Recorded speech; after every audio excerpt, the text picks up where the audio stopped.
I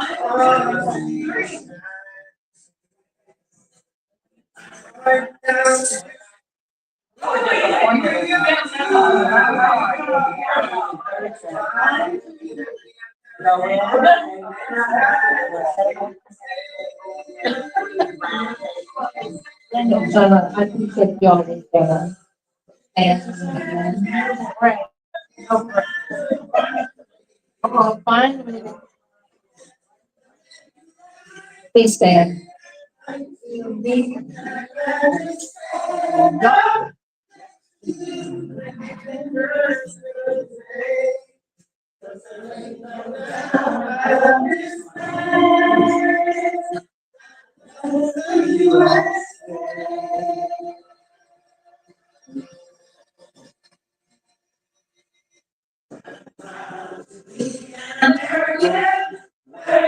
I know I'm free.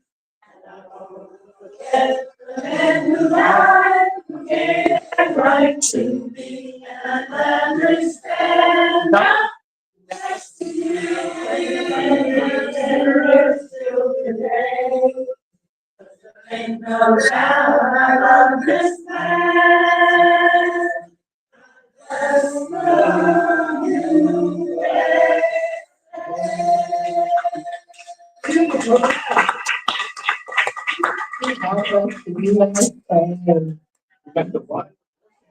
Jesus for life, that's right.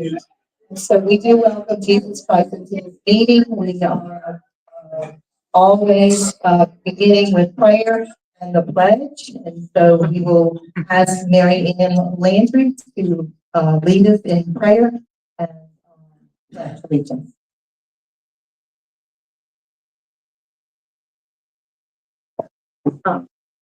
I just feel very honored to be able to do this, to represent our country, our Heavenly Father, Jesus Christ, in this day and time, to a wonderful group of people here. And I'm so glad that I didn't miss it, that I get to be here. So, dear Heavenly Father, I thank you for today. I lift to you each and every person here. I thank you for our country, for our freedom, for us to be born in this day and time. And for us to remember that we are the lights of this world, that we carry out your will, and we are beacons of light to the people that are living in darkness and bringing them the truth. Father, I thank you for our country. I thank you for our freedom. I thank you for the Charlie Kirk family and Charlie Kirk for the wonderful, wonderful man that he was, that he was faithful to the end, that he did a job well done, and he was a good and faithful servant. He completed his course and he ran his race. And Father, I thank you that each one of us can do that as well. I lift to you Terry Bourgeois, who isn't here today, for her health and for her quick recovery, and let her know that we love her and miss her.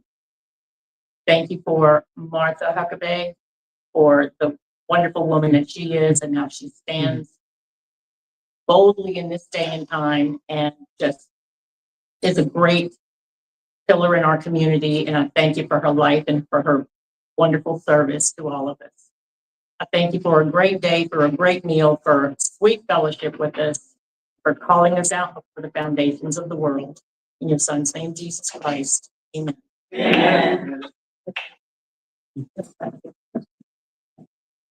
I pledge allegiance to the flag of the United States of America and to the republic for which it stands, one nation, under God, indivisible, with liberty and justice for all.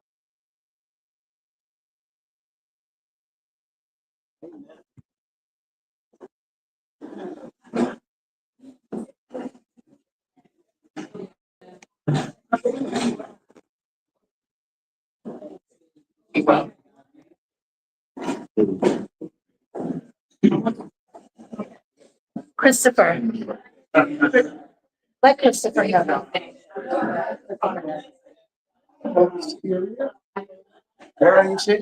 Christopher is staying here.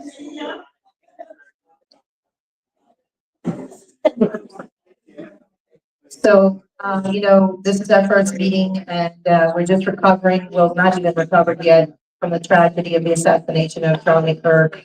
And we continuously lift him up and his family in prayer.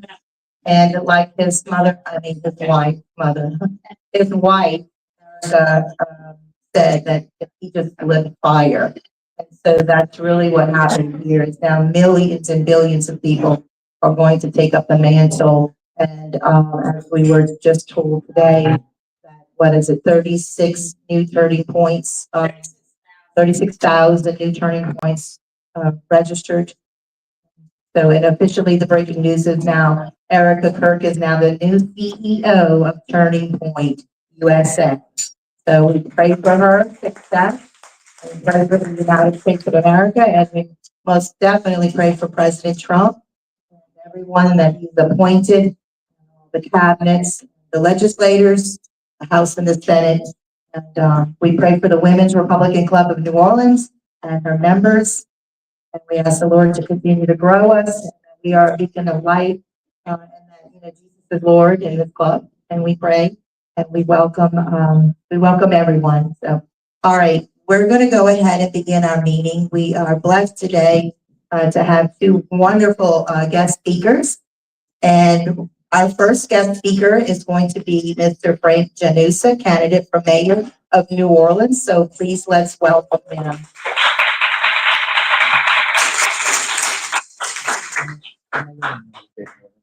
Thank you, Martha. Thank you very, very much. And thank you to you wonderful ladies and the gentlemen who are here today. My name is Frank Robert Jenusa. I'm the only candidate in this race which has USA at the end of its name.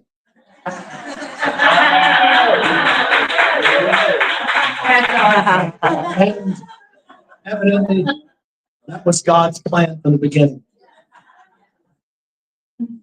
I'm a CPA, not a politician. I'm a numbers guy. I was born in New Orleans, raised in New Orleans, educated in New Orleans, and by the grace of God, I'm still in New Orleans. And I'm determined to change both the flavor and the future of New Orleans.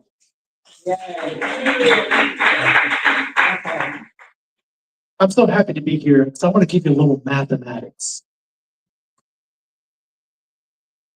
I joined the race, I qualified on Wednesday, July 9th, which might be a very pivotal day in the history of New Orleans. Why? Because 2 months ago, in the first poll that was taken, I was a mere asterisk. Last month, I was less than or equal to 1%. The WVUE poll, which came out last Thursday, barely a week ago, I'm at 7%.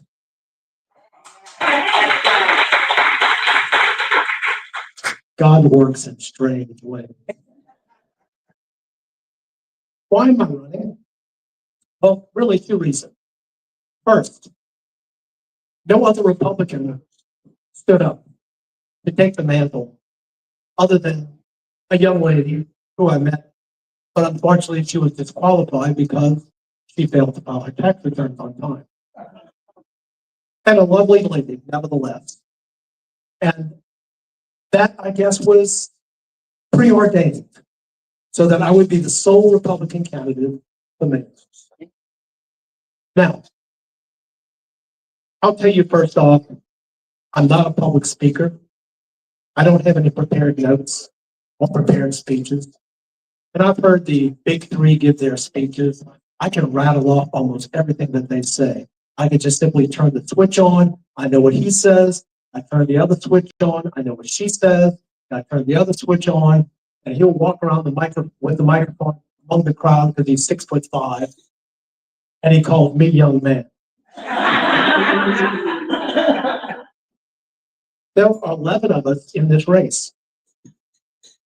And some of these individuals are absolutely wonderful people. They're dedicated, they're inspired, they have good and decent ideas. When you talk to people in the public, you would think there were only 3 people in the race. I have been denied entrance to more forums than I have actually attended. Somehow, last week, there was a pre-existing forum to be held at the Times-Picayune's Advocates office on Camp Street. And it was originally advertised to indicate that there would be the top 3 male candidates. My campaign manager, my son Gabriel, took it upon himself to contact someone who he knew very well, who happened to be in a business relationship with John Georges, the owner of the Picayune the Advocate.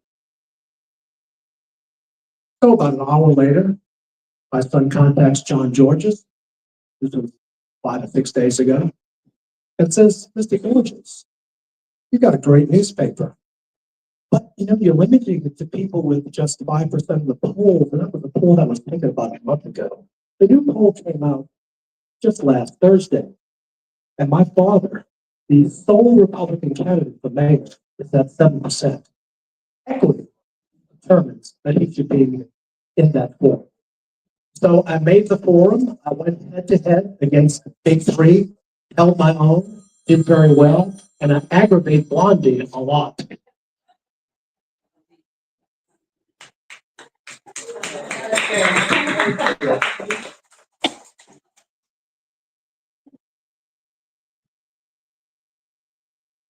I'm not much for maxims and great speeches. But when I think about someone like Charlie Kirk, the first thing I do when I heard the news, I ask that the angels take him to the throne of God, where God would say, well done, good and faithful servant. Well done. See, well, it's an inspiration to a lot of us. Now, interestingly, there was another maxim which Thomas Jefferson said. He said that sometimes the tree of liberty must be watered by the blood of both tyrants and patriots. But even more so, we've got to look at the decline of our beloved city. We've just got to look at it. And in that same regard, we've got to think about someone like Charlie Kirk, who was a master conversationalist. He was never obtrusive in his speeches. He was never arrogant. He was really a humble man. And when we look at tyrants and we look at patriots, we have to think about what Kierkegaard said. I can't pronounce Kierkegaard's first name. It's like, anyway, he said, when a tyrant dies, his reign ends. When a patriot dies, his reign just begins.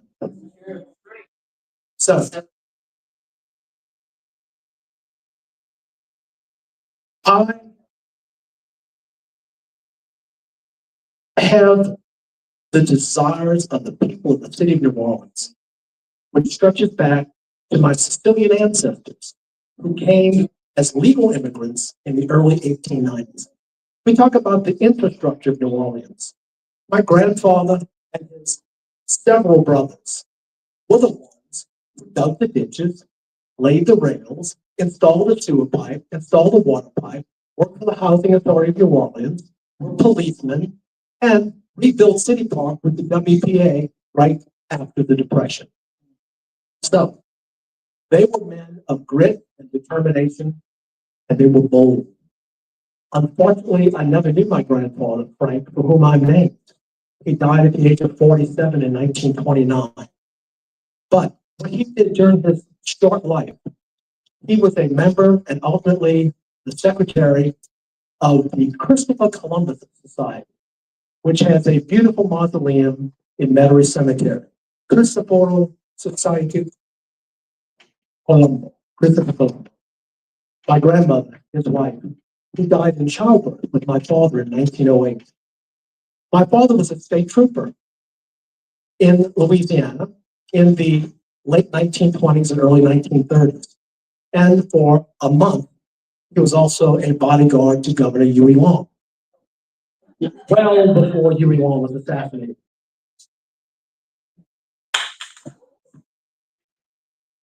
Oh my.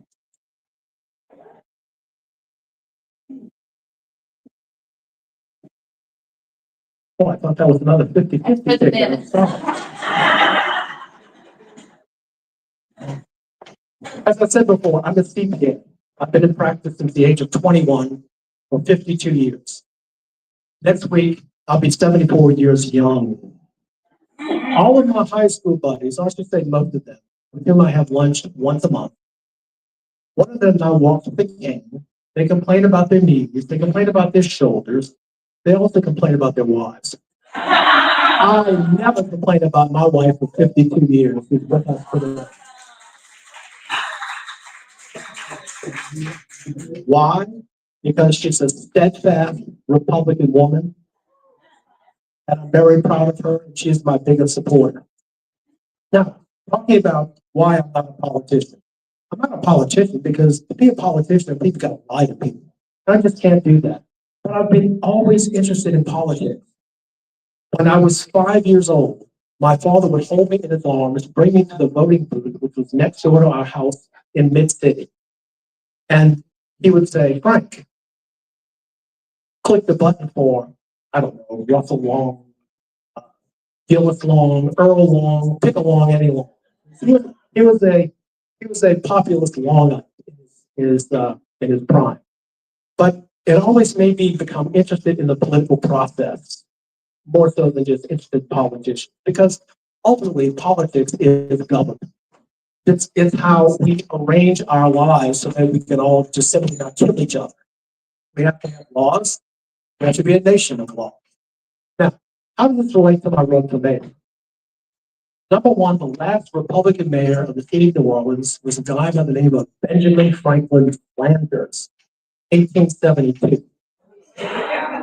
So that was, 150 years ago. Benjamin Franklin Flanders. Nice guy. He had gray hair. When I talk with audiences, I like to tell them that I'm interested in helping everyone in the city of New Orleans. Black, white, yellow, brown, and gray like me.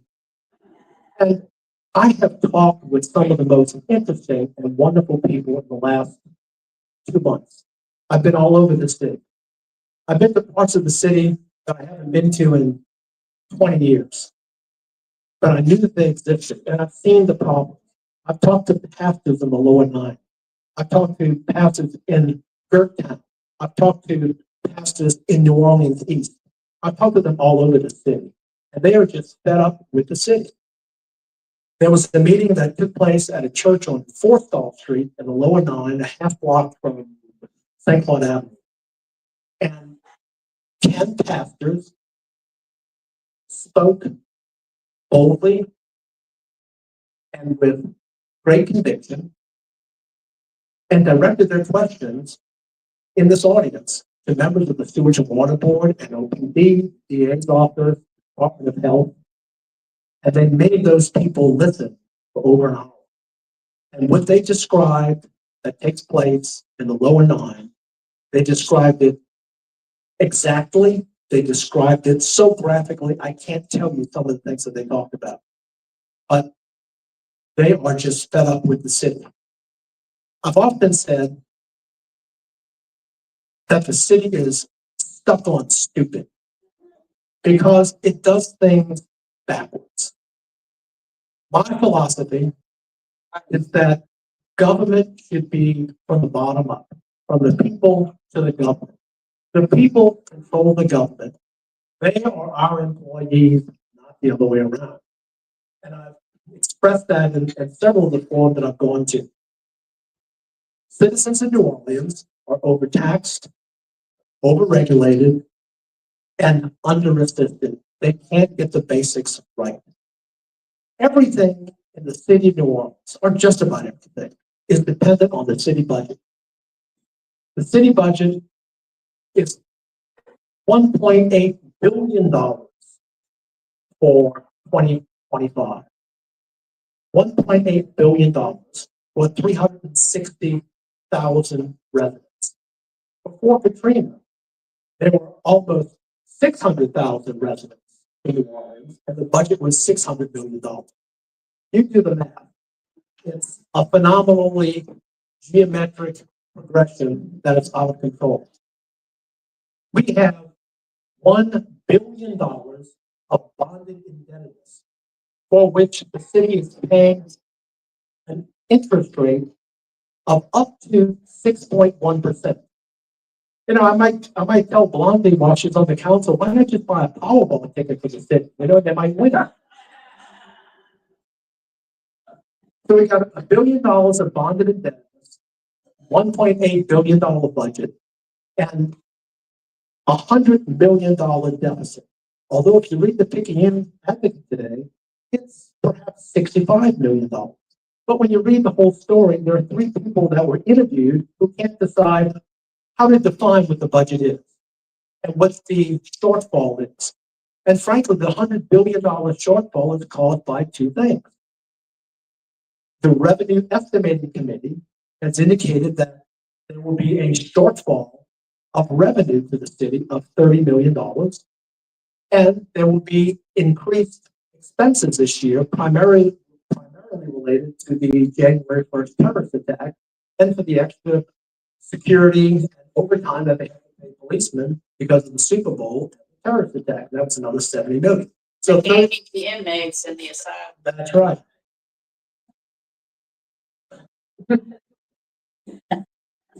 So one of the things I'm going to propose is that Taylor Swift and Travis Kelce get married at the Superdome in 2026. We'll charge tickets, sales taxes. Let me talk some real, and I don't want to belabor this because there's another speaker, and frankly, I'm hungry.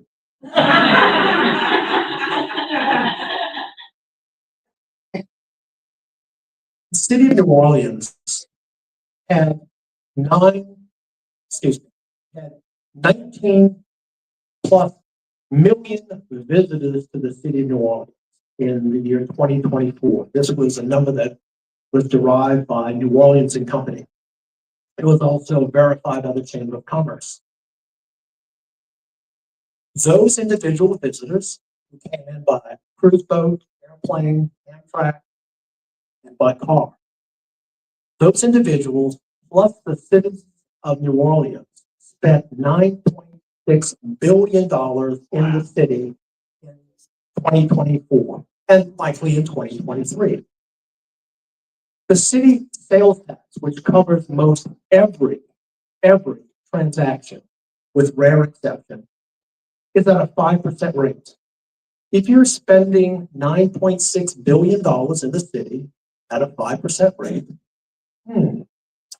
let me do some ciphering here. The city should be collecting 260,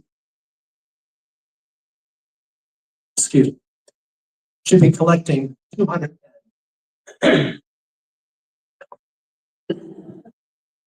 should be collecting something like $480 million of sales tax, 5% of 9.6 billion. It's not collecting 480 million. It's collecting 260 million. Why? Because sales tax collections are, one, not audited properly. Individual businesses that are required to file sales tax returns don't. And they're, oh my God, could it be fraud and corruption? I can't imagine that. Anyway, simply enhancing the collection to achieve that $200 million gap would go a long way to, one, solving the $100 million deficit. And second, if the other 100 million, because if you got 200 million that you never got before, if you use 100 million to reduce the deficit to 0, then you've got another $100 million. And you know what you can do with that $100 million? Let me give you some more math. The city has, of course, a real estate tax on both individual residences and on businesses. Individual residences are assessed at 10% of value, businesses at 15%. The city collected $360 million of real estate taxes from people like me and you, and friends of yours, and families of yours. If we take that extra $100 million I talked about and applied it to the real estate taxes, we can actually reduce the millages such that our real estate taxes will drop down by 1/3. Everybody's talking about how unaffordable it is to live in Orleans Parish. We're overtaxed with regard to real estate, and we've got a burdensome home insurance law. Let me double back to stuff on stupid.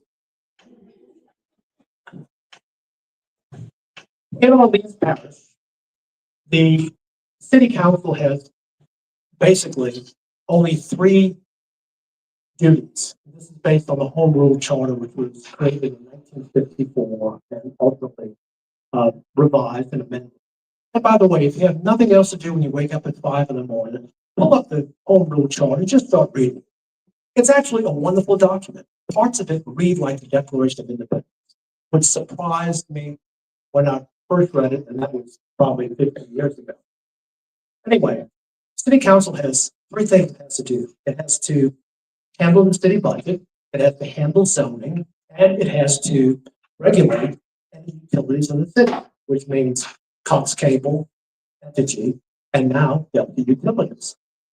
Now, recently, Entergy, New Orleans, sold its gas service to Delta Utilities.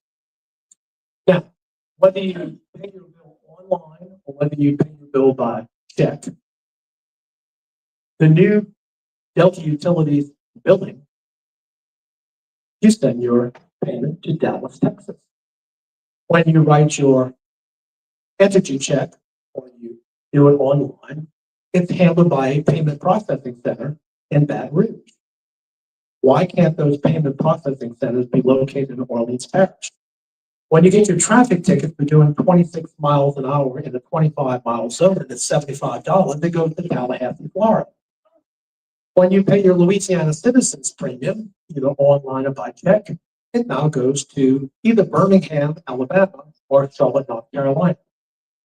Can we not just take the state's sole government organized insurance company and at least have the payment processing center in Louisiana? Is this too much to ask? And why is it that Jefferson Parish can get an Amazon processing center and Slidell get an Amazon processing center, and we've got miles and miles, square miles of land in New Orleans East, which has the 3 R's. It's got the river, it's got the rails, and it's got the roads. Why can't our economic development division, which either has a full-time person and a part-time employee assistant, or an additional other 5 people who contract inside the city with regard to the department? And this department is designed to generate economic development in the city of New Orleans. It has a $2 million budget out of a almost $2 billion total city budget. And one of the other candidates said, that's 1% of the city budget. And I said, no, it's 1/10 of 1%. That's why I'm the CPA and you're the politician. These people can't do math. Math is not mathing. Right. And another thing, and Yeah, go ahead. Yeah. I want to close with this. Yes. The new math becomes the null set. 4 years ago, the percentage of registered voters who voted in the mayoral election was under 29%, roughly 80,000 votes out of 265,000. 20 years ago, it was more like 38%, and then 18 years ago, 36%. It's been on a constant decline for the last 24 years. Last year, in effect, it took less than 40,000 votes to elect the mayor of New Orleans. I will remind you that there are 26,000 registered Republicans in the city of New Orleans. They make up about 15% of the voter registration. And, excuse me, they make up about 10%, right under 10%. And their generalized approach to voting is that almost 45% of them vote. They have a wonderful turnout. And I'm hoping for that same turnout this year. I might mention that the last viable Republican candidate for mayor was a gentleman by the name of Ben Toledano back in 1970. He was a well-known attorney. And when there were 400,000 registered voters back then, he got 66,000 votes. And at that time, there were only 40,000 registered Republicans. So he drew from Democrats and independents. I'm hoping that I can draw from independents and from Democrats. I've got wonderful responses from people that I just talked to one-on-one at the post office, in the grocery parking lot, and just all over the city. It's just been a wonderful, wonderful experience. So I'm going to close with this. If you know someone who has not voted in a while, please remind them that this is a once-in-a-lifetime opportunity to change the trajectory and the future of this city. And I'll mention one thing. My oldest grandson turned 18 a couple weeks ago. He completed his voter registration application. He went to his class at Brother Martin High School. My wife and I took his application to City Hall, the original, and I made sure that they stamped a copy of it. And come October 11th, the first vote he will make in his adult life will be with his paternal grandfather.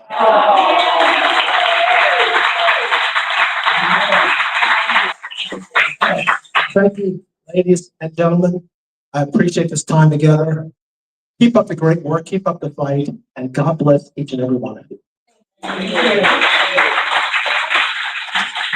gonna do a little Q&A real quick with you, if you don't mind. Absolutely. Is that okay? And, so first of all, but thank you for doing what you're doing. And I'm a little shocked in how long it's been since another Republican candidate. That is insane. And so that's mind blowing. So what we're going to do is we're YouTubing this through Liberty or Lockdown. And so we have Democrats who believe a lot of their freedoms have been taken from them, just as the Republicans. And we have a MAGA movement, right, that have left, or, you know, it's another party. It's been prophesied by Kim Clement to be a MAGA party. And so we have people that are coming from both sides of the aisle. And I think your timing is godly and impeccable. And so we're going to do our best to share this video with as many people so that they can go out and vote for you, a Republican candidate, in the meantime, until we get the MAGA party rolling. Okay? Does anyone have any questions? I'm going to bring to the mic. Doing all of these numbers. How much has the city's tax collected been impacted by the crime to where people in neighboring communities do not go into New Orleans to shop or go to the restaurants anymore? Is there any kind of figures on that? I haven't seen anything specifically, but I think common sense indicates that the answer has to be yes. I mean, just look at the mall that used to be in Lake Forest. It's gone. It's been torn down. I will tell you that I avoid New Orleans. Never. And I would tell you that I love New Orleans, and I was born and raised there, and I'm there every day. And I, pray for it all the time. And so do I. Yes, it's good. Mr. Mayor, Yes, can I call you that? absolutely. I have a few things. Number one, we need to attract Fortune 500 corporations back to New Orleans, like it was when I first moved down here. So, it was a thriving city. You had plenty of Fortune 500 corporations. They all left because of the homes. Two, the roads suck. And three, removal of wall monuments did not solve crime. Yeah. New Orleans is the gateway, is the clean through of the South. It is the economic engine for the whole state of Louisiana and Mississippi. The Mississippi River runs right through the middle of the city, gateway to America. It's about time that we start acting like that. But unfortunately, we have people like Andrew, Latoya Cantrell, former Governor John Bell, a lot of cryptic. He's also a real reason why we lost the GM plan. Well, what we need to do is find a way to boost economic development. We need to send emissaries and ambassadors out to the Fortune 500 companies. The only one that's left in Orleans Parish is Institute. And they've got an interesting story behind themselves. And one really wonders how long they're going to stay there. Although, interestingly, they are one of the largest payors of real estate taxes in the city of New Orleans. And maybe once they start realizing that, they may pack up and leave too. There's always a question of the municipalization of the energy system in Orleans Parish, but that's a topic for another day. But there's no reason in the world that Orleans Parish, the city of New Orleans, can't go out and generate interest in the natural resources that we have. Other cities would die to have what New Orleans has. We used to be the Queen City of the South in the 40s and the early 50s. The port was viable, and then poof, the banana business went to Mobile, and then poof, they started shipping cars to the East Coast instead of through the Mississippi River. So these are things that need to be corrected. I think I agree with Paul. Any other questions? One more. Nope. I'm going to ask you a question. Yes. You go to high school. I am a graduate of St. Aloysius High School, the last class, 1969, the centennial class. And interestingly, today I'm wearing my St. Aloysius pin. I wear that when I speak in public because the Brothers of Sacred Heart, God bless them all, living and deceased, they gave me a full scholarship at St. Aloysius when I graduated from Holy Rosary Grammar School. And in return for that, I spent almost 15 years on the board of directors of the Brothers of Sacred Heart Foundation to give back to them what they gave to me. And interestingly, talking about what to do in the city, I'm convinced that education it has to be the crown jewel of this city at some point in time, whether it's public schools or private schools. In March of this year, when I was having lunch with my aging grammar school, my aging high school buddies, I told them, I said, this year, we will have graduated 56 years ago, which means the Brothers of the Sacred Heart will have been here for 156 years. I said, we need to start our own scholarship fund of $156,000 because that amount at a decent rate of return will produce the $13,500 a year it costs for tuition at Brother Martin High School, of which my grandson is a senior, the one that's going to be voting for me. So, very good. And my two sons graduated, one in 92 and one in 96, one in 98. The point of this is, in March, I told them this. I said, look, I'll put the seed money down if I get the name of scholarship. Oh, seed scholarship. Nobody said contribute to that. I'm retired. Okay. I said, look, I'll put down a significant portion. And I did. Within 2 months, by the end of May, we had collected $75,000. A month after that, we had collected $100,000. Out of nowhere, one of my CPA clients, who lives in North Carolina, asked me, Frank, what are you doing at these lunches? I said, well, we talk about, our family, our old schoolmates, who's the prom queen, how many games did we lose, all win. And then I said, I also talked about the scholarship fund. I said, I wrote a letter to everybody, because I'm the historian for the class, for both my high school and my grammar school. You know, when I start something, I just don't stop. So she said, would you send me a copy of that letter? I said, I sure would. So I sent it to her by snail mail. God love her. She's a snail mail person. She's not like on the internet, and I can respect that. 2 weeks later, the development director called me up and said, Frank, who is this person in North Carolina? She sent a $15,000 donation in your name from the school.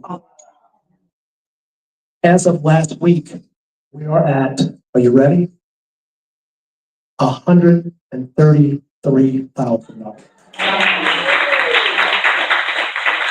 Because whether you want to generate a scholarship fund in full, or whether you want to generate new business, you've got to find somebody who's busy to get it done.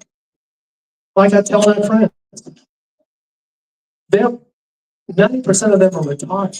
I should be retired too, but I love my job because I help people. And when you're helping people, your life is more fulfilled. Things just go better.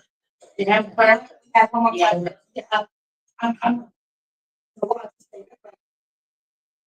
I'm descendant of the. So, I get it.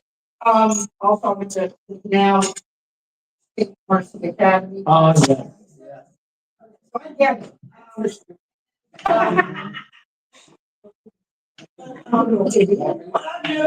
My 66 plus years, you know, I do live in Jefferson Parish. And you don't live a day over 60. I am really discouraged about the focus of the city in non-serious projects. I believe it's all about the party, and I'm not talking political party, I'm talking about the health party. I just don't think the city's serious. There's a festival, you know, we celebrate beignets and this and that, and the other, it's ridiculous. And I have a problem with, non-Christian type of stuff, happening on our city streets. Do whatever kind of party you want to do in closed venues. I do not like that. Plus, I'm a monument defender. I was out there in 17. So there's a lot of us that, you know, are seeing a not a good direction of the city. It's schools closing, we don't have any children filling the schools. You know, this is a big problem, and if you see the whole picture, and I got a job, you're gonna make the numbers. I really want people to see what the New Orleans we grew up in is totally gone. It is. It is. I'm not going to go into great detail, but one of the things that I read in the city's financial statements, and they have not yet issued their 2024 financial statements yet. Matter of fact, they petitioned the city council to give them another 30 days, and that was in July. But the same city that took down these monuments, which were relics of history, the city is the same entity that today still owns a former slave plantation outside the town of Jeanerette, Louisiana, in St. Mary Parish. It's called the Albania Plantation. It was gifted to the city when Isaac Delgado died circa 1912. He said any of the fruits of this property, meaning sugarcane production, sugarcane rentals, goes to the Albania Plantation Commission, which directs all of those funds to the Delgado Community College and Delgado Trade School. So I'm a little curious when some 56% of the population of New Orleans is Black, and I've mentioned this to audiences that were predominantly Black, that it is inconceivable to me that the city of New Orleans, which has such a diverse population and a majority Black population, would maintain ownership of a $20 million value property for which the city only gets $200,000. That's like a 1% rate of return. Why they would even keep that and not let anyone know? When I dropped that little bomb at the Lions Recreational Center earlier this week in front of an audience that was about 90% Black, there were some small gasps and some shrieks in the audience because the other people running won't talk about it. I found it on like page 212 of a 242-page financial statement online. And it was there in 2023, 2022, and 2021. The city's been collecting money on it and operating this since 1912.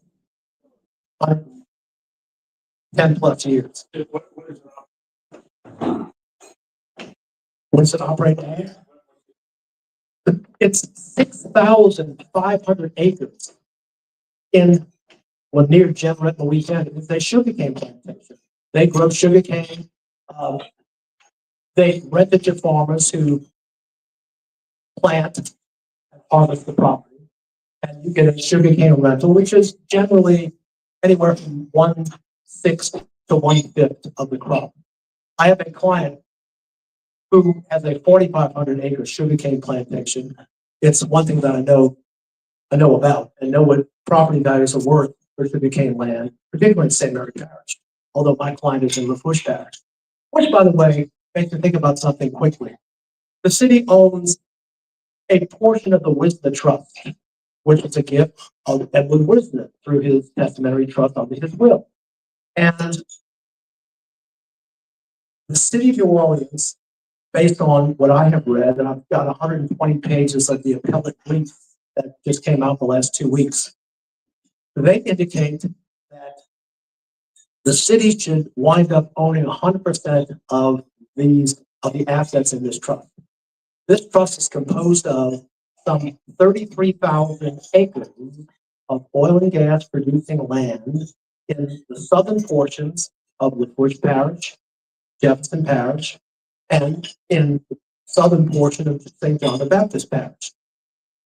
Estimates of value range between $77 and $110 million. Imagine if we sold that, assuming the city gets 100% ownership, it's got a guaranteed ownership of 34.8%. Interestingly, the other owners are Tulane University, LSU at 12.4% each, and the Salvation Army at 1.2%. You add all of those up, you're at 60%. The Wisdom heirs have a 40% interest. Something like that would be a boom or a sale and drop that money, pay off at least the deficit for this year. Where were you born and raised? I was born in New Orleans. I grew up in my parents' home at 3320 St. Philip Street, half block from Bayou St. John. Went to Holy Rosary Grammar School, finished in 65. And with the exception of Katrina, I never left the city. And by the way, I will not travel internationally. I do not have a passport. And I'm not going to Iceland. Yeah, right. And I will not be indicted. Thank you. I have that question because other candidates that are in the race right now are not from New Orleans. They were not born in New Orleans. They were not born in New Orleans. They were not born in Louisiana.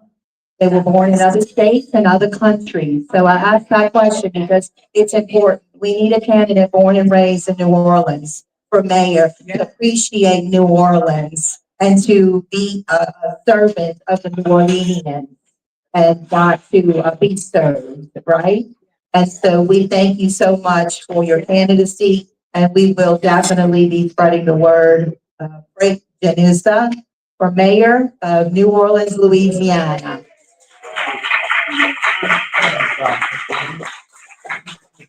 Okay, so we're going to move along. Our second guest speaker, Christopher Alexander, founder of Louisiana Citizens Advocacy Group, LACAG.org. Welcome, Mr. Alexander. Thank you. Thank you so much, Martha. I appreciate you inviting me to be here. We love you too. all of you. I'm the head of Louisiana Citizens Advocacy Group. Susie was kind enough to pass out some of our push cards on the table. I know almost all of you, but I'll just give you a little bit of brief background on me. I am the sixth of 12 kids from Shreveport, Louisiana. And so I had to learn how to talk very quickly and to eat very quickly when I was growing up. We've been involved in politics our whole lives. We were taught from a young age that we have a responsibility to do our part to preserve what was given to all of us at such a high cost. And, Charlie Kirk, I know we've all been emotional about that. It's been a hard struggle for me this week because he is someone that I look up to and that I admire greatly. And he did give the last full measure of devotion for our freedom and for our liberty. And, it's our responsibility to preserve it and to continue it, not to allow our enemies to achieve their goal, which is to suppress us and to shut us down. We can't let it happen. Guarantee you that the message from Charlie Kirk's assassination was, you better shut up, you better be quiet, or else. And I can tell you now that that is the last thing that I intend to do, and I'm sure that it's the last thing that you intend to do. There are far worse things in life, far worse things than to die for what you believe in. And my mom always thought that. When I was about 14 years old, I was talking to my mom, the mother of the 12, great Catholic matriarch. And I said, Mom, isn't politics can be dangerous? I said, what if you got, God, what if you got killed? What if you ran for office and people hated you or whatever? And she said, so what? She said, the crown of martyrdom is a great, great thing. I'm not wishing for death on anybody. All I'm saying is that we need to be looking toward the eternal kingdom and looking toward where we're going to be when we meet our Creator. And he says, hopefully to all of us, well done, my good and faithful servants. And I know that all of you are with me on that. So that's where we are. I wanted to tell you about my organization, Louisiana Citizens Advocacy Group. Before we came along, and I'm sure Susie will tell you this, there was not an organization, and it shocked me, in the state of Louisiana that meticulously tracked how Republicans vote in the legislature, in committee, mainly in committee, where they do a lot of sneaky things that they don't want to be reminded of, and they don't even want you to know. It's not just these floor votes. Those are important, but what they do in committee on things that are so important that they don't want you to know about is critical. And we meticulously track it, and we promulgate those votes, and we go all over the place so people know how their Republicans voted. Because guess who you're not going to hear it from? You're not going to hear it from them. I promise you. Well, we have a scorecard that we just put up on our website, and you can, it's a LACAG.org scorecard. All the votes from 2025 are there, and they're ranked. Which brings me to this. There were two representatives in particular. I always want to talk about the representatives from the area where I'm speaking. And there are two that Martha suggested that I should talk about today. So I'm going to do it. One is Representative Schlegel, and one is the President of the Senate, Cameron Henry. Those two.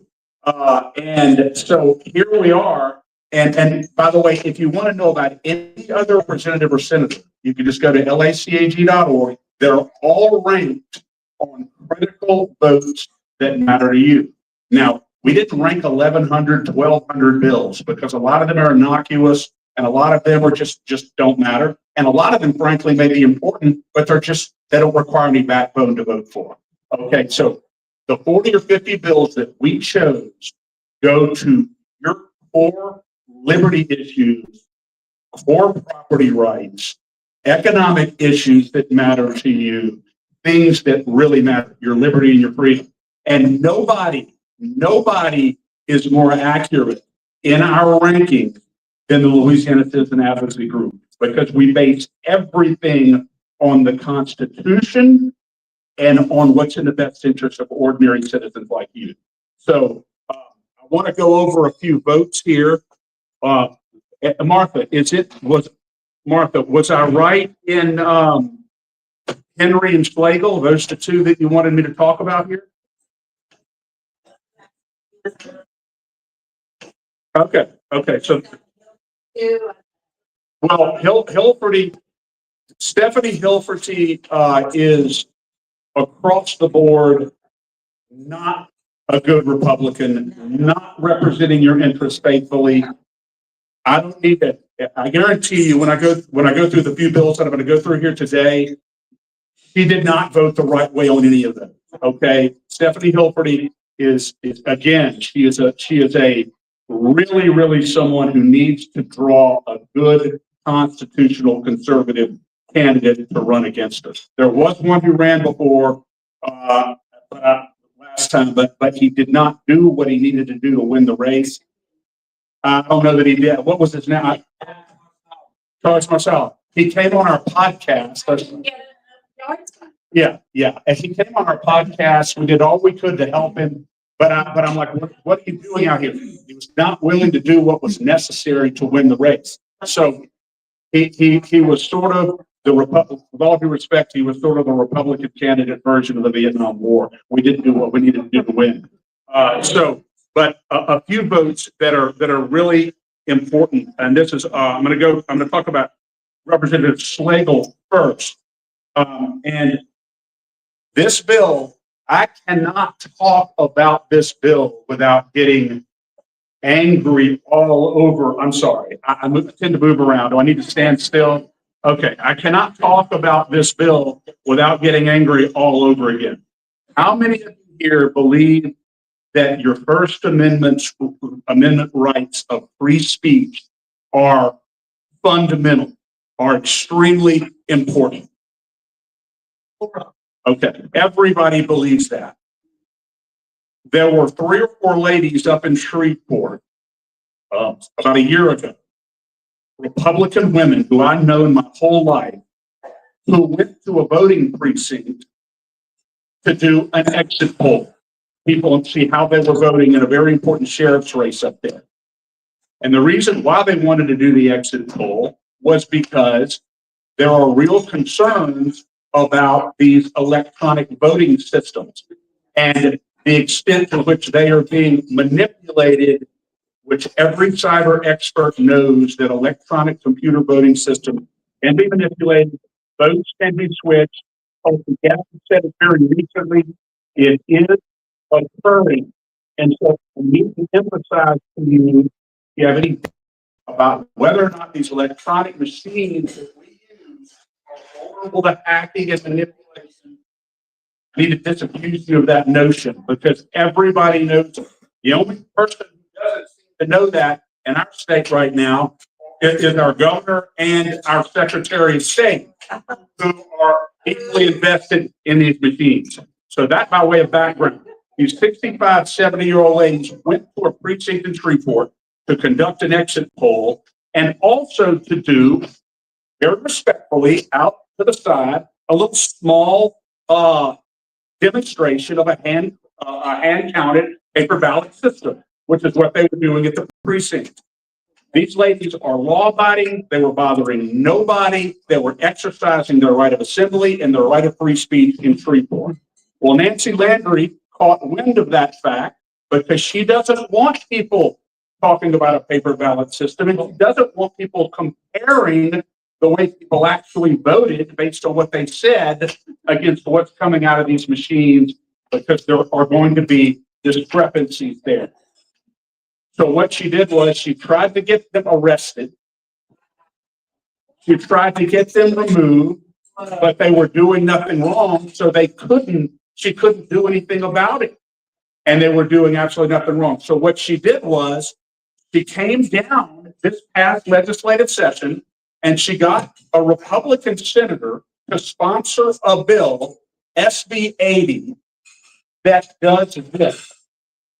And again, it makes my blood boil. We oppose this vociferously, and we are continuing to hammer her and the governor for signing this bill. Sorry, I keep moving around here.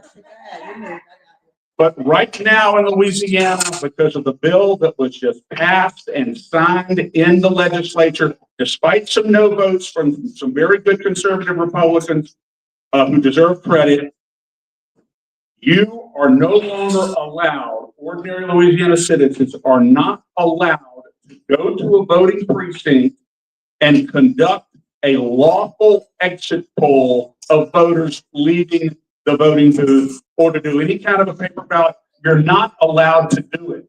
Guess who is allowed to do it? The only bona fide reputable news organizations like CNN and MSNBC.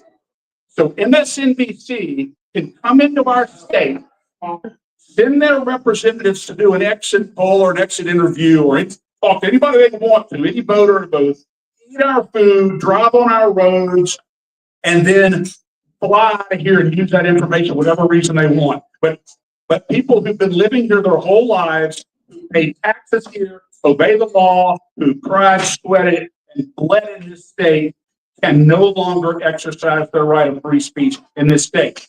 That is, and I hate to say this, but Cameron Henry was a strong supporter of this bill, and Laurie Slagle voted for this bill. I didn't vote for Landry. Yeah, and I could not, absolutely could not believe it. SB 80, it is a core assault on our free speech. And when we remove these rhinos from office, which we're doing and going to do, that bill has to be repealed. But this is the thing, this bill was the one that finally put our organization and many other Louisiana citizens over the line with regard to Jeff Landry. And I can't abide someone who would allow the First Amendment, your right of free speech, to be trespassed and destroyed that way. So that's just one bill. There are, Cameron Henry, of course, supported it. Laurie Slagle supported it as well. HB 148, I'll have to tell you all about this. We have a commissioner of insurance right now, Tim Temple, who has been in a pretty open battle with Governor Landry regarding our oppressive insurance rates in this state. And I like Tim. He's been on he's a gentleman. He's a good man. And I think that he really wants to try to do the right thing. On the other hand, Governor Landry had a package of quote unquote insurance reform bills that we read and reviewed that are not going, I hate to break it to you, but are not going to do anything to reduce your insurance rates in the state of Louisiana. It's not going to happen. So what Governor Landry did, almost in anticipation of the fact that the bills that he's touting, which are really all hat and no cattle, as my dad used to say, they're not going to do anything. So what he did was he strongly promoted and sponsored a bill that puts all the power, unregulated power in the hands of the commissioner of insurance to raise rates, lower rates, do whatever the commissioner of insurance wants to do with no requirement that those decisions be based on actuarial principles, market principles, or anything else. So what is that? And Tim Temple opposed the bill because he said insurance rates should be based on market principles, on free enterprise, on actuarial data. I shouldn't have the power to go raise and lower insurance rates anytime I want to. So he didn't want but Governor Landry, that bill passed. And so Governor Landry will be able to blame at least ostensibly blame the commissioner of insurance. Boy, you could have lowered the rates. You could have raised the rates. You had the power to do that, and you didn't do it. So the bottom line is this. This bill is a recipe for political corruption in our state. I can see the kind of political reprisal that this is going to invite, from one insurance company to the insurance commissioner, depending on its ideology, hammering an insurance company here. He can even go back retroactively and make insurance companies pay money back if he concludes that their rates have been too high. He can order policy holders to go back and pay more if he concludes they haven't paid enough. And unlike Florida, in Florida, the commissioner of insurance does have significant power, but he's required to base every decision on objective market criteria, data, actual data, and he's held to that. We just created a fiefdom. We just created a czar, a political czar out of our commissioner of insurance. Insurance companies are not going to come here to do work. And I really think this is another reason why people are probably not going to move here. You can't place this kind of unchecked authority in any one person in the state. So Cameron Henry, of course, supported that legislation, and as well as Laurie Slagle voted for that. And there were, again, a number of Republicans, and it passed. So did the speech bill. It passed also, because there were enough Republicans who just do whatever Governor Landry tells them to do, and it is truly sad we have to change that. But this insurance bill, it's one of the worst bills that I've ever seen, and but Representative Slagle, Representative Henry both supported it and voted for it. I want to tell y'all something else about Cameron Henry here, which gives you a strong idea of who he is and how he is. By the way, Laurie Slagle ended up with a 79 out of 100, which is a high esteem, because she had some good votes, but she had these and other really bad votes. Cameron Henry ended up with a 66, which is a D, a middle D. And I want y'all listen closely to what I'm about to tell you, because this is a big difference would have made a massive difference in the U.S. Senate race that's coming up. There was a bill this session, an election bill, going through the legislature. Innocuous, didn't mean too much, passes the House, gets over to the Senate Governmental Affairs Committee. Cameron Henry tried, right now we're in a more or less closed primary system in Louisiana now. No longer a jungle primary. So in the Senate race, let's say, there'll be a first Republican primary, and the two top vote getters in that first Republican primary will go into a runoff, those two Republicans. And the winner of that Republican runoff will then go into the general against the Democrat, and they're doing the same thing on the other side. Everybody knows that Bill Cassidy is in very bad shape right now, statewide in Louisiana. And he knows, and Cameron Henry, who definitely is in bed with Bill Cassidy, the rhino, knows that as well. So they tried to sneak an amendment onto a bill to eliminate the second Republican primary, which would mean this. You only have the one Republican primary, then with all these Republicans in this primary.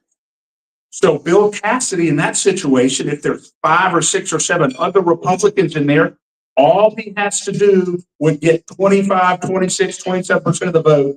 And then he goes straight into the general against the Democrat. And that's how they wanted to sneak him back into the U.S. Senate. That was Cameron Henry that was behind this. Okay?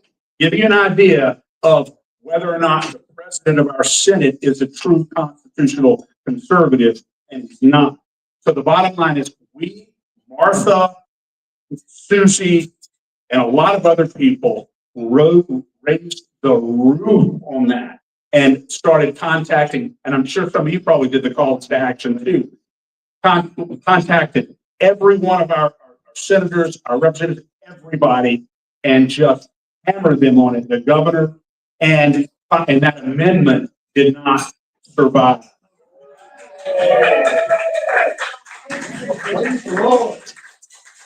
That amendment did not survive. So right now, Bill Cassidy, assuming he's in the top two in the first Republican primary, we'll see. If he gets it, we'll go into a second Republican primary head-to-head statewide against another Republican, and hopefully this is Bill Cassidy's last term. I just wanted to I want to let you know that about Cameron Henry, and I also wanted to use that information to emphasize what we do and how important what we do is in the legislature. Because if that had survived, there's a very good likelihood that we will be looking at Bill Cassidy for another 6 years. And God knows we don't need that. Another thing, there were 3 bills also I want to tell you all about that Cameron Henry let die on the Senate floor. And if you listen to our podcast, I can't remember which one it was, you will, I was absolutely livid about this. 3 critically important bills that passed the House, substantially passed the House, passed the Senate committee, and then go on to the Senate floor, and Cameron Henry refused to call these 3 bills that I'm fixing to tell you about for a vote. One of them was House Bill 685 by a good conservative Republican over in Baton Rouge, Emily Chenevert.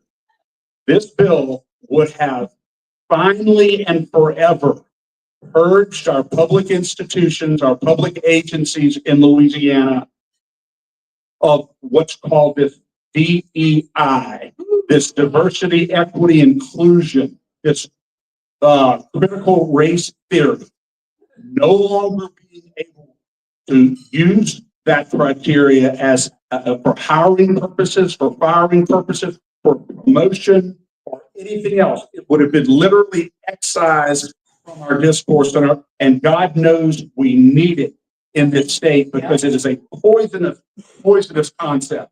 It was a good bill these DEI and CRT, I'm sure many of you know, it teaches all of us to view one another and our country and the Constitution through the prism of race and gender. So no longer are we all made equal in God's image, regardless of our race. No longer are we equal before the law and before the Constitution. We're supposed to view each other through the prism of either oppressor, if you happen to be white, or victim, if you happen to be a minority. It's a poisonous concept. This would have cleared our public institutions of that. It was on the Senate floor. It would have passed, but Cameron Henry and apparently our governor did not want to have the floor debate on this crucial issue in our state. So the bill died on the Senate floor and it failed. And so we still are going to be dealing with these concepts until get in there next year. That was Cameron Henry and the governor. You don't think if the governor wanted that bill to pass, that bill would have passed? Absolutely. Hugely important. Another important bill was HB 590 that would have prohibited finally any and all foreign donations, any and all foreign money, any and all foreign influence, but specifically donation money into any state election and state campaign, state candidate, or state ballot proposition. Strict wall between foreign money and our elections here in the state of Louisiana. It was a good bill. It was Annie Spell who brought it, the new representative, and Cameron Henry let that bill die on the Senate floor also. And it is just extraordinary that we have a Republican-dominated Senate and House, and we have a Senate president who would allow that to happen. The last bill that Cameron Henry let die on the Senate floor was HB 160, a very good bill. How many of you know now that if someone, let's say you do political advocacy, or even you're a public official, or whoever you are, if someone files a complaint against you for something that you've done before the state ethics board, and these are people who govern campaign finance, they govern what you can spend money on, they govern who you can associate with in a campaign, all of these things. So you go get a complaint filed against you. And these are serious matters, serious complaints.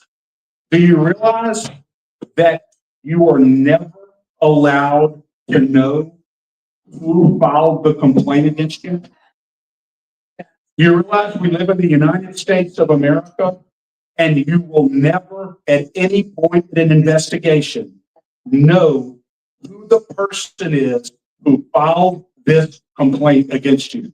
We thought it was absolutely outrageous, and the original purpose of this anonymous complaint provision was so that public officials couldn't retaliate against citizens who filed a complaint against them.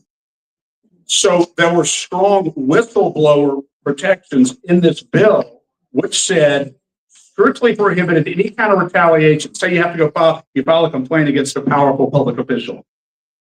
The bill would have strictly prohibited any kind of retaliation. There were serious penalties in the bill associated with any retaliatory action against someone who filed a complaint. But it would allow the person complained against to know who filed it. And we have a right in this country to know who is accusing us of a quasi-crime. So this bill would have made clear that someone accused of an ethics complaint in Louisiana is allowed to know the identity of the person who is making that complaint. And also, there were provisions in there that would prohibit, under serious penalty, the person receiving the complaint from retaliating just because they brought a complaint against them. That bill died on the Senate floor, and Cameron Henry allowed it to die.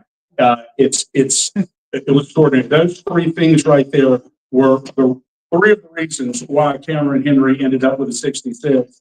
And a big part of the reason why he ended up with a 66 is because he did what he thought he could get away with to get Bill Cassidy back into the U.S. Senate. And that to me is disgraceful in light of what Bill Cassidy has done to the state.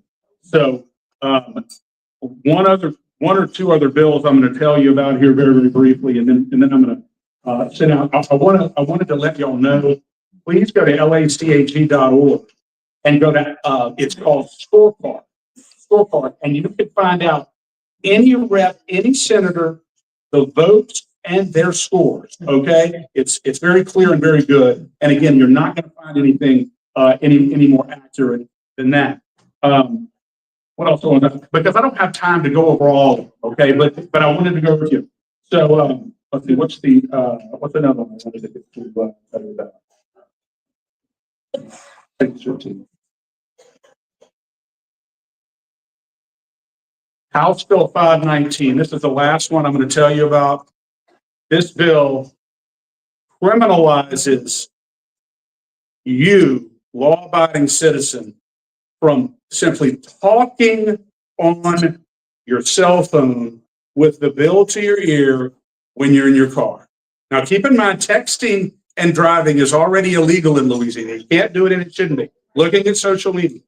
But this bill criminalizes talking on your phone in your vehicle. I'm not a child. You're not children.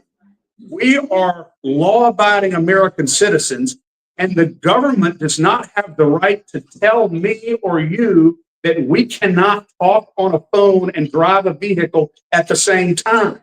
Of course, there are certain risks associated with it, but there are certain risks associated with everything. And it's not the government's responsibility to get into our lives and in our business that way. And we stood strong against this bill, and there were a lot of Republicans who voted against it. Yeah. Yes. Yeah, they did. Play Pelosi. I didn't know about, John, I did not know about Cangelosi.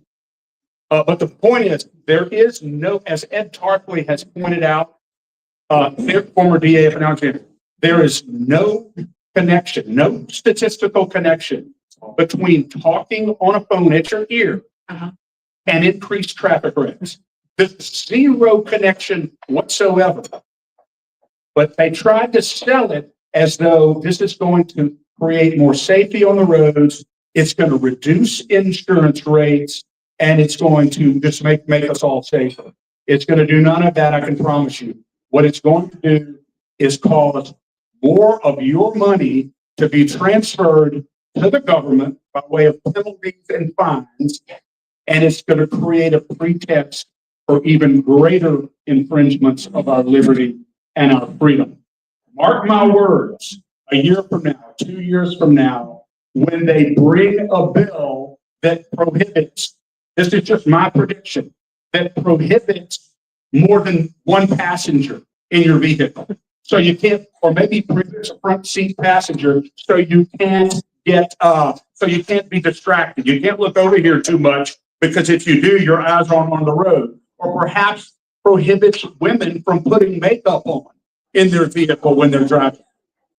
This is a precedent that is going to lead to further infringements of your freedom. Mark my words. It's a revenue harvesting bill. It's a terrible, terrible bill.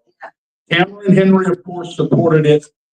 Governor Landry promoted it strongly because this was one of his bills in his insurance reform package, Governor Landry. Remember when we talked about all hat, no cattle? But he pushed it through. A lot of Republicans voted against it, but they got that through. Just remember, it's a revenue harvesting bill, and that's all it's going to do is take more money out of your pocket and put it in. And Laurie Schlegel, she didn't vote against it, but she was absent. So it's slightly, there was a lot of controversy going back and forth on this, a lot of people pushing against and for, and sometimes Republicans, if they don't want to take the heat, they don't want to make a vote, they just don't show up for the vote. And I don't know what the reasons were, but on a bill like this that goes straight to the core of your freedom, I think everyone should be there and vote. So again, what we're doing is we are sending out messages all over the state. We're traveling all over the state. We have a new technique now that we're developing. It's called texting in real time, which means when they make a vote, we just started, when they make a vote, that's bad. We have we're going to be getting a database that sends a text blast to every chronic Republican in that district. Hey, do you know that Senator Cameron Henry just voted no on this bill? It just voted yes, and tell everybody right then and right there, so they know exactly what's going on. And that's what we're developing. And I'm also continuing to travel all over the state, talking to voters everywhere about what they're doing. I think there's going to be a significant turnover in our legislature a year now, 2 years from now, whatever, when these Republicans run, because for the first time, we have all the data, everything that they did in committee, everything that they failed to do when they step out of the committee room to conveniently go to the bathroom right when a critical vote comes down, everything we know. So, and you're probably starting to wonder, why is LACAG so popular? The legislature. No. We're popular among conservative Republicans, but not among the rhinos. They hate us. And we wear it with a bad vibe. One last point, and then I'm going to sit down. I got to tell you briefly about carbon capture and sequestration in the state of Louisiana, because there's a connection with that in the Senate race. Right now, because of a bill passed in 2020, it is despicable. Do you realize that private corporations now for something called carbon capture and sequestration, part of Biden's Green New Deal, they pull carbon dioxide out of for the environment, pull carbon dioxide out of the air, okay? Transported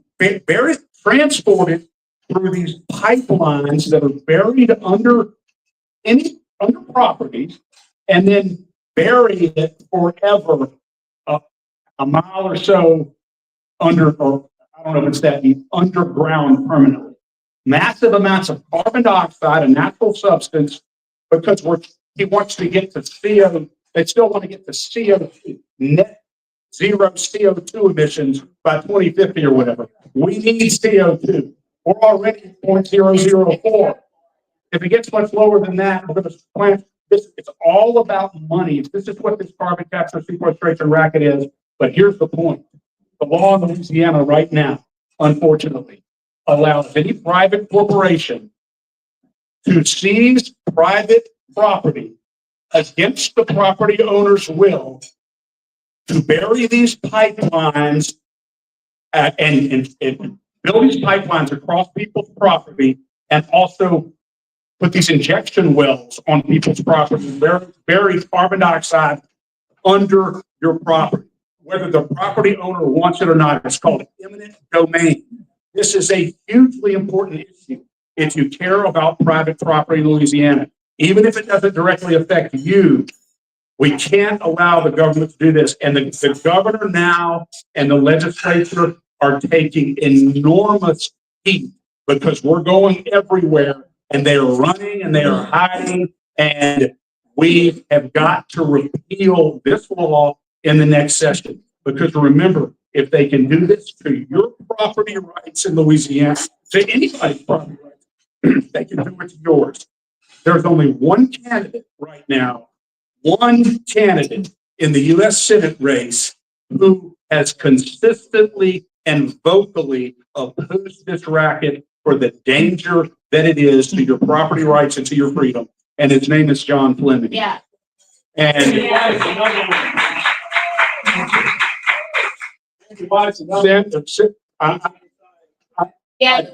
heard something, but Sammy White did respond to our questionnaire.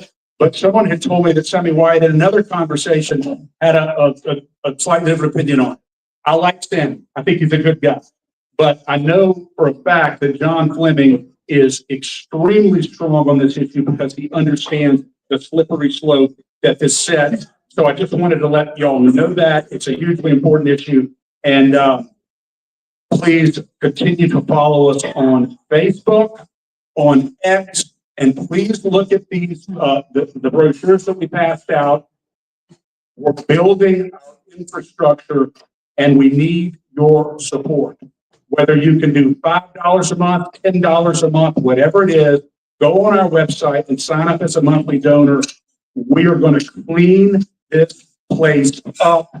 While we're cleaning up the state legislature, you know who's going to be cleaning up the city of New Orleans? I guess you could call that a LACAG endorsement. Nobody had to speak. Jeff Landry will be former governor. Billy Douglas will be the governor. Amen. Amen. You settle on you again. And I respect everything LACAG does. Sure. But you endorsed Jeff Landry. You're We did. and We did. I want you to stay right here right now if you regret it. I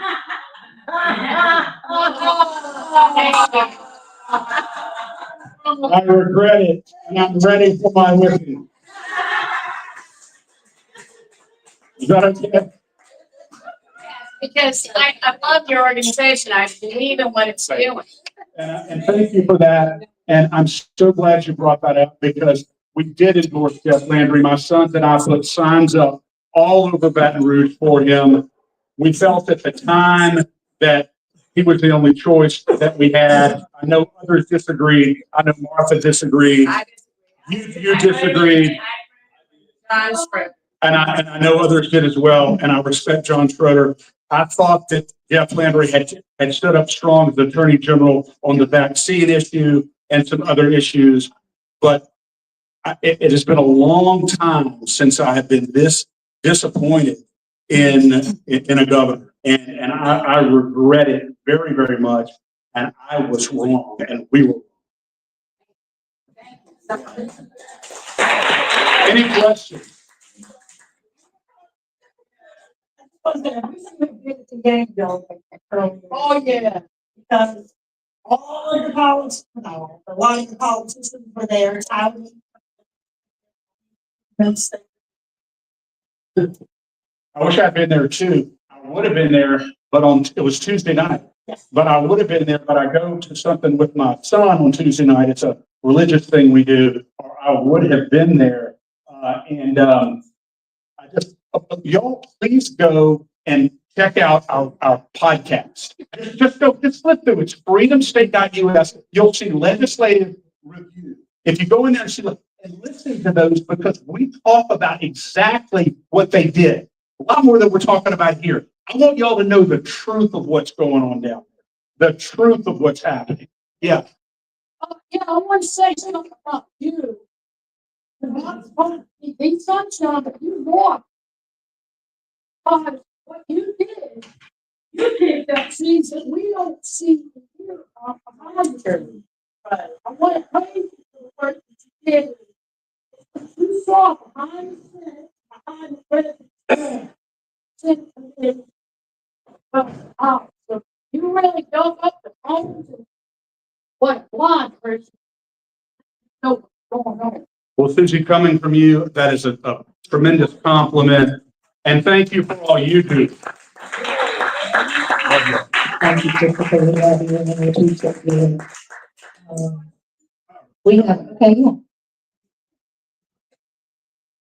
I have one important one, back to Tim Temple. Yeah. Okay, so this law that passed that gives him like all this authority, use that authority for good, but you take advantage of that and do what you're saying. Make only changes based on actuarial. Yes. That's a great question, Connie. And Tim probably will use it only for good purposes. But the problem is Tim Temple's not going to be there forever. And when you set this kind of a precedent, we do have something in Louisiana called corruption, political corruption. And can you imagine what a bad commissioner of insurance could do with this kind of power? And so that's the problem. He could be reelected as many times. But that's a good question. I don't know. Jim Donlin was the insurance commissioner. That's a good question. I guess that's a good question. And you may be right, but I guess we could say at some point he's not going to be there. Right, I agree with you. Do everything we can to get him reelected every year. Sure, absolutely. I think he's a good man, and I think he's trying to do the right thing. He's scared talking to us at a meeting. Yeah. We had him here as a speaker, and he was really. Yeah.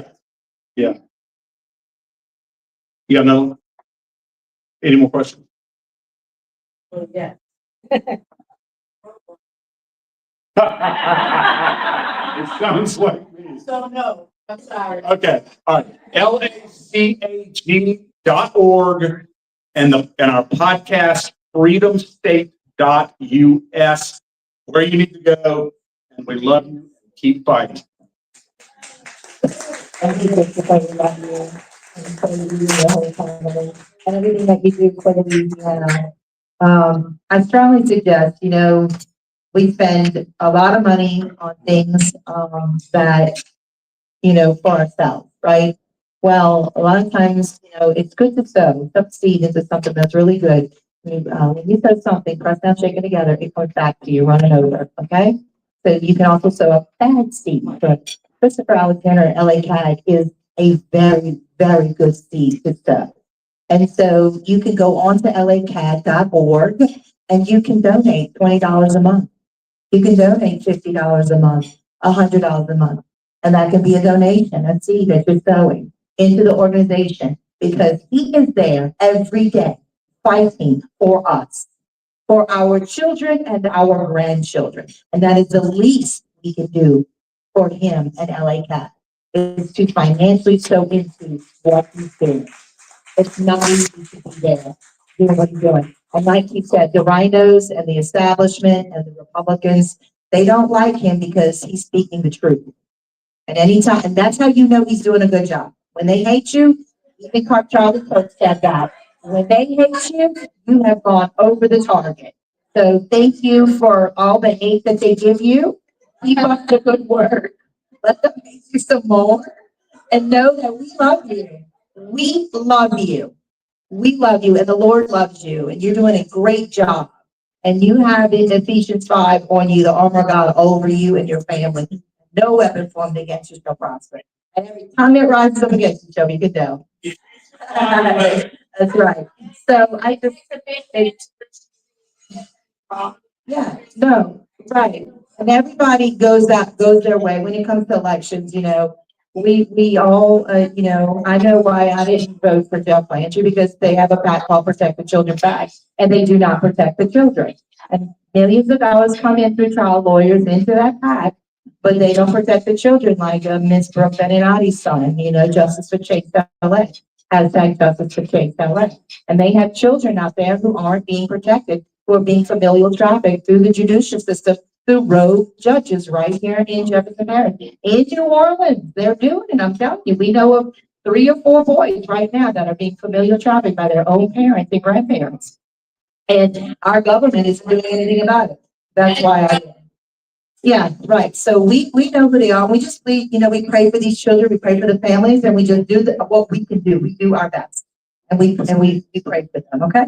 So we have to go quickly because we took a little longer. I want Susie LeBrie, can you come up 3 minutes, please? Is a legislative liaison.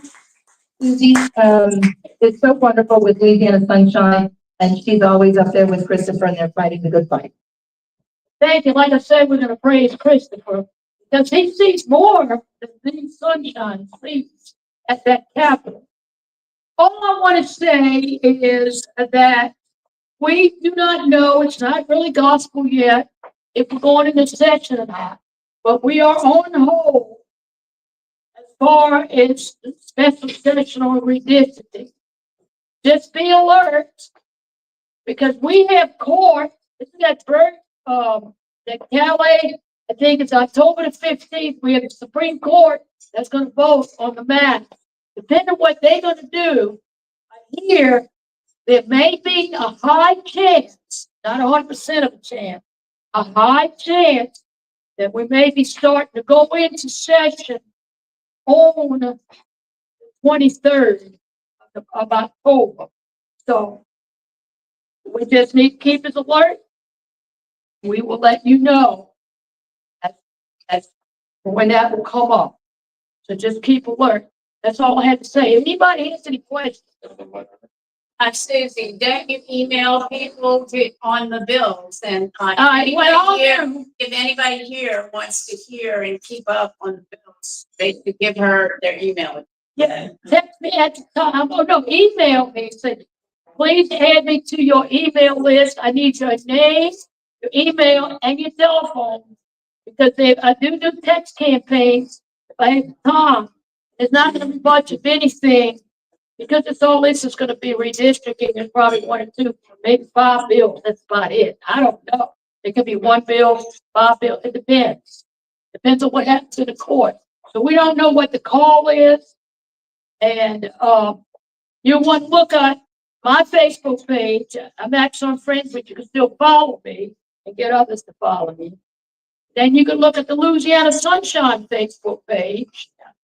And then you need to contact me if you want me to invite you into the Telegram group, Louisiana Sunshine. That's a great calendar group. So it's not as active because we're not in session right now, but we need to prepare for session. Something new coming up is we need reform in the ankle bracelet monitoring industry. Jill Dennis just told me she invented an offender management system to put everybody on the same page. I call it simultaneous transparency. That's where the judge, the court, the district attorney, and the vendors all, they register with the site, and what comes on the site will be seen. Any violations that a prisoner will report will end up on this site. We're going to have some legislation. 2 bills coming. We're going to regulate the ankle bracelet monitoring business, and we want to certify the ankle bracelet monitoring business. And that's basically doing all, but that's the next general session. Gym session's gonna be going in March rather than April. It's gonna be early this year. So just keep alert. Thank you, Mark. Okay. Thank you, Susie LeBray. Appreciate everything you do with Louisiana Sunshine. You are a huge blessing to Louisiana. Huge blessing. Good to see you.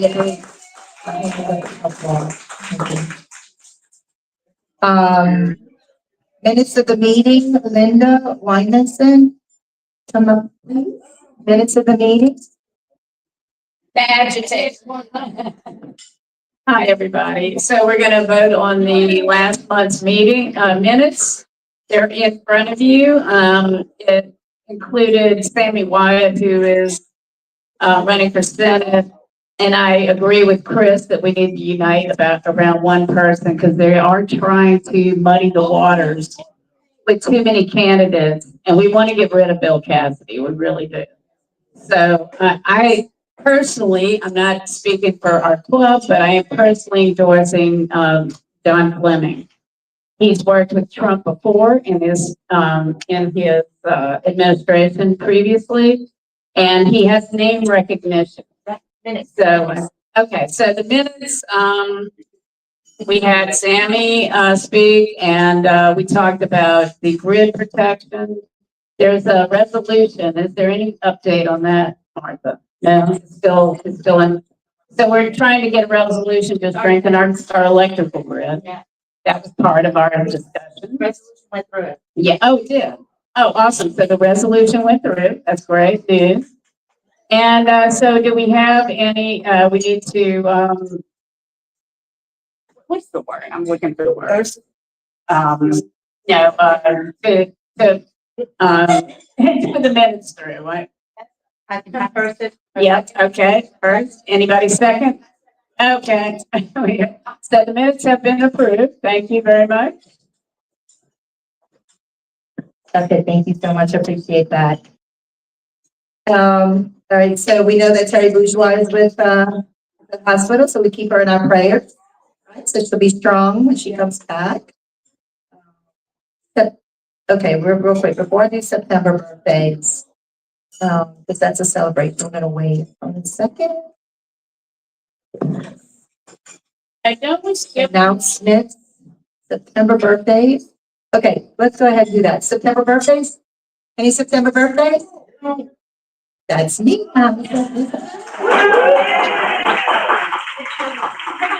The mayor candidate for New Orleans and Martha Huckabee. A good little duo, September 25th. 24th. What? You're one day older than me.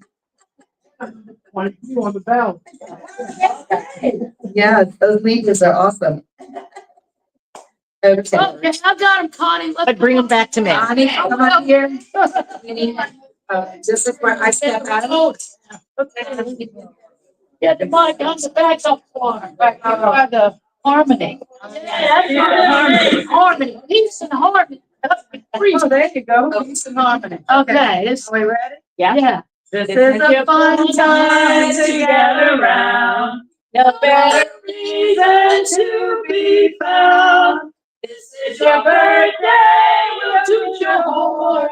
Cause we're so glad you were born. Praise God.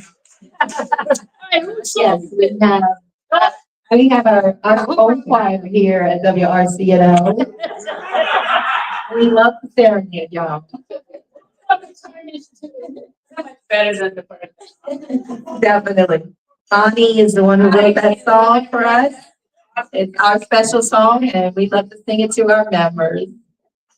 All right, announcement. Next meeting is set for Friday, October 17th. Okay, please put that on your calendars. Friday, October 17th. You do it now, then nothing else will be in that calendar and you'll be able to come. Okay? No meeting in November. And then our Christmas lunch party is December 19th at Austin's across the street, right? Your husband will be there. So again, Christmas luncheon party, December 19th. We normally have that the first week of December, but they were booked and, our guest speaker will be Lieutenant Governor Billy Nongesser. And so that's when he's available. December 19th at Austin's. Membership dues for 2026 can be paid starting now. Okay?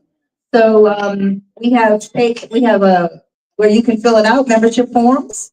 So please grab one and fill them up. It's $40 a year annually for the dues.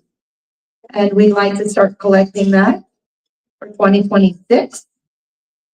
All right, and then also, this is the part that I need Terry for, but I'm gonna go ahead and read what she wrote. Okay, there's a little bit of, in order to elect the officers for the Women's Republican Club of New Orleans for the year, we have to choose a nominating committee consistent of 5 members, 3 from the executive board and 2 from membership. The nominating committee will then meet before the October meeting, and in October, the slate of officers will be presented. In October, the slate of officers and any others wishing to run from the floor will be given a chance to address the membership, and we will vote according to WRCNO bylaws. When there's only one candidate for an office, the election may be made as a voice vote. If there is more than one candidate, voting will be conducted by written ballots, handwritten ballots, not Dominion machines.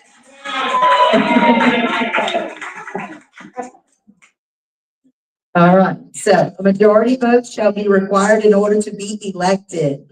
The new slate of officers for the year of 2026 are then sworn in at the December meeting.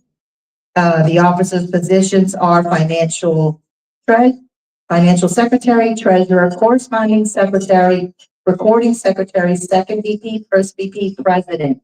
The officers are elected for 2 years. Okay, so I need, 3, so we have 3 members from the executive board for the nominating committee. I think did we discuss that at the meeting at Stacy's? Who were gonna be those 3 members? I don't know if we named them. I thought it was Terry. Y'all didn't name them? I can't be there. The president can't be there, so. All right, I know Terry's one of them. She sent me her little thing, so 2 more from the executive board for the nominating committee.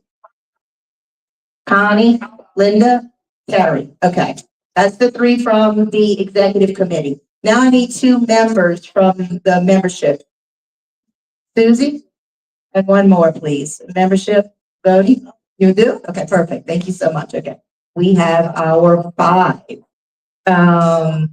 Wonderful. So can the 5 of you stay for a minute after and just hold a little meeting, or do you have to run? I need the 5 to stay. Can you stay for a minute, please? Okay, and then you guys can, yeah, I need that. Thank you. Okay, perfect. And that is it. The meeting is adjourned. Thank y'all so much. Yes, huh? 1 more question. I say we have yard signs and anyone wants to take one home outside the park.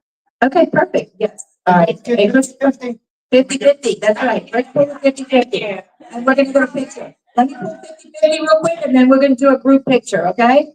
You wanna bring me the envelope and we'll let.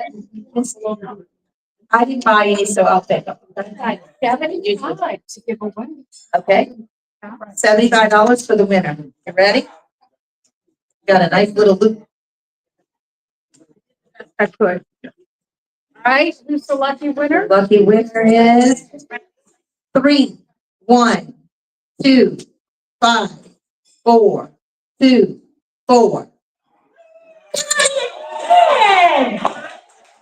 She is a blessing to this club. It happens like clockwork. Now that's an example of reaping what you sow, okay? So she always goes back to the club. And I'm like, y'all saw that. I just did not. Well, I already told you. Yeah, we got it. So the club just won $75. Yay, Connie! Yes. Well, that change is 150, you divide by two, and you get it back. The club made 150, so that's great, okay. We're also at some point going to talk about fundraising, because we do need to do some fundraising. And we need everyone to be involved in the fundraising, okay? And we're coming up with some ideas to do that, and I think it'll be a good time for us to do that. Like, we'll have a fun time raising some funds. So I did put together a nice t-shirt company while everyone is, this last week, a friend of mine and I, we spent hours on this. We designed t-shirts and now they're for sale. I'm gonna put the link to the t-shirt onto the Women's Republican Club in New Orleans page and also onto Liberty or Lockdown page. I'll send it to all of our members and you can buy one of our t-shirts. And some of those proceeds are gonna come back to the Women's Republican Club in New Orleans, okay? The t-shirts say, the graphic design says, I am, like in Christ I am, with a cross, and then it says Charlie. And it's a great And, logo. you love the logo? Beautiful. Thank you. And we felt like the Lord, yeah, I told my friends, because they're calling, I felt like the Lord had his hand on the graphic design. And we had a couple of people who told us, gave us their opinion, because they liked it, but they said, but Christ is I am and Charlie's not. And I said, that's why there's a cross in the middle of I am and Charlie. We separated. In other words, and we have another shirt that says, live like Charlie. Okay? And so we have hoodies, we have coffee cups, and it's all, a portion of our proceeds are going to be donated back to Turning Point USA. Okay? Yeah. So that is how we came up with a way to raise some funds for our club. And if you all have any ideas, I'll send you guys, I'll send you the link, okay? And you just go to the link and you just buy your t-shirt. There's t-shirts, there's sweatshirts, we have like 4 or 5 different designs and coffee mugs and a few things. So if you have any ideas, we're open for ideas. You guys can shoot them to me or to Terry, okay? All right, thank you. Meeting is adjourned.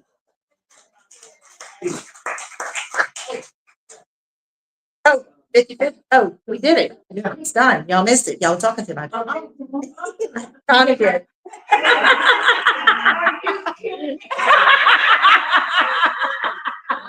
Are you kidding? I know, it's Delaware. It's really back up. Every time. Every time. Yeah. Good job.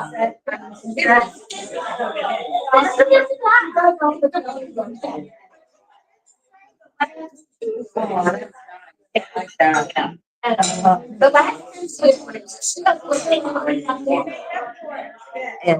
Good job.